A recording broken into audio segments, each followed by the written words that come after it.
had a problem this morning. There were no trains from where I was leaving from. Ultimately, by connecting with the bus, a couple of tubes, and a final destination by bus, I've been able to reach this particular place just in time. But the most important cause that I could have rang up and said, sorry, I can't make it. But no, the cause of Iranian people is so great in my mind that I wasn't going to escape from that one.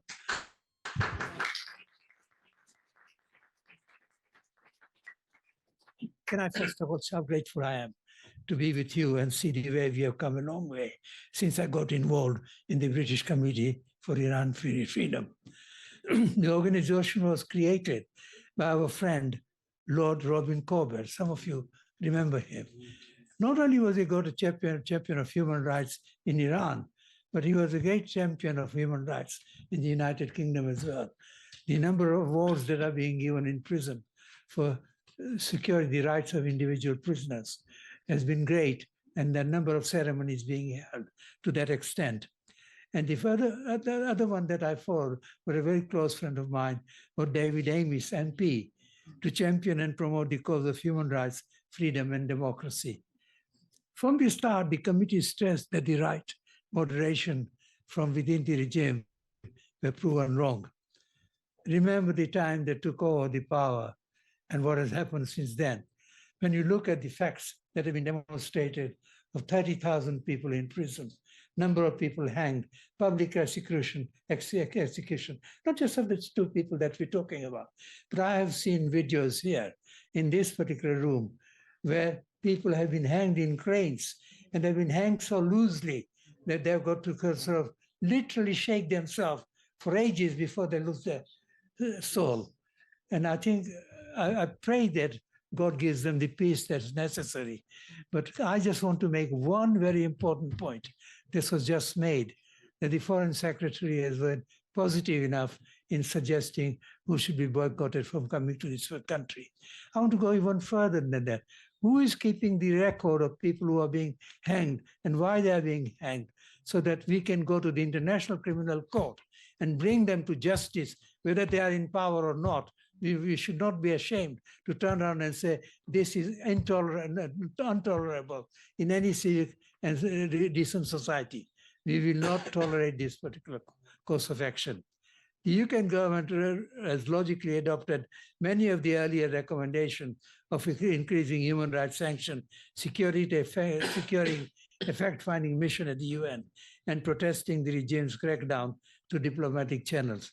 Other speakers have said earlier, the government should implement the recommendation of the British Committee of Iran Freedom, which have been put forward today through his statement to Dinar, and you can all read them in front of you in case you're not sure what I'm talking about. And every speaker, including you, Chairman, quite rightly spelled out all these details, and thank you for making my work so much easier.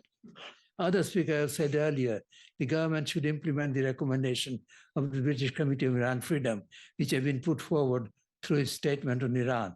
This statement is backed by over 200 members of UK Parliament. You can read their names all over here. And you can see how important it is, the highest number of parliamentarians associating with this particular movement. This is particularly important in regards to the issue of accountability and justice. Reports from Iran indicate that the regime in Tehran has no plans for easing the killing of protesters and in the midst of planning another massacre in Iranian prisons. Look at the record of what they did in Camp Ashraf. Look at the way they treated people who were outside the particular situation and the way they had to go through all the suffering.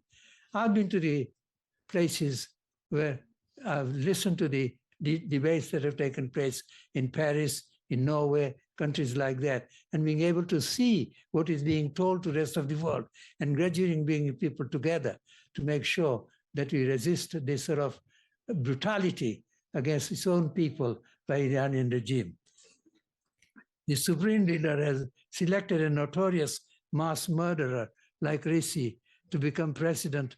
He is known for his active role in the 1988 massacre of 30,000 political prisoners from Iran's main opposition. We cannot talk to people like that in terms of democracy, because he doesn't understand what democracy or human rights, of liberty, of individual is all about. That is something we pray for, that Iran will one day achieve.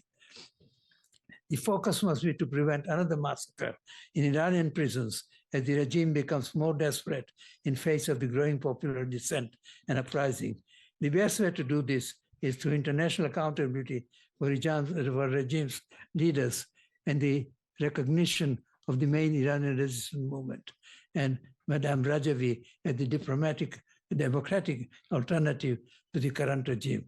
This is the right policy. That is what I will support. The late Corbett always used to say, Iran will be free, and I'm delighted.